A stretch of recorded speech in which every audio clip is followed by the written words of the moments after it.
मासिक पाळीच्या काळात अंघोळ करणे आणि सेवा करणे याबाबत वेगवेगळ्या धार्मिक आणि सामाजिक पद्धती आहेत. याबाबत कोणतेही एक सर्वसामान्य उत्तर नाही.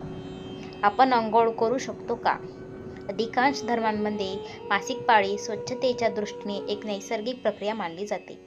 अंघोळ करणे स्वच्छतेसाठी आवश्यक आहे. तर काही धर्मांमध्ये मासिक पाळीच्या काही विशिष्ट दिवसात काही धार्मिक प्रतिबंध असू शकतात. आपण सेवा करू शकतो का? अधिकांश धर्मांमध्ये सेवा करणे एक उपासना आहे. पण मासिक पाळीच्या काळात कोणत्या प्रकारची सेवा करावी याबाबत वेगवेगळ्या धर्मांमध्ये वेगवेगळे नियम असू शकतात.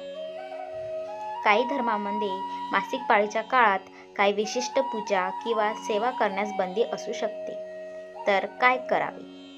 आपल्या धर्माचे नियम जाणून घ्या. आपल्या धर्माचे ग्रंथ किंवा धार्मिक गुरूंचा सल्ला घेणे योग्य ठरेल. आपल्या शरीराची काळजी घ्या. मासिक पाळीच्या काळात शरीराची स्वच्छता राखणे महत्त्वाचे आहे. आपल्या मनाची शांती राखा. या काळात शारीरिक आणि मानसिक आराम घेणे आवश्यक आहे. महत्त्वाचे, प्रत्येक व्यक्तीची धार्मिक भावना वेगळी असते. आपल्याला काय योग्य वाटते त्यानुसार आपण निर्णय घ्यावा.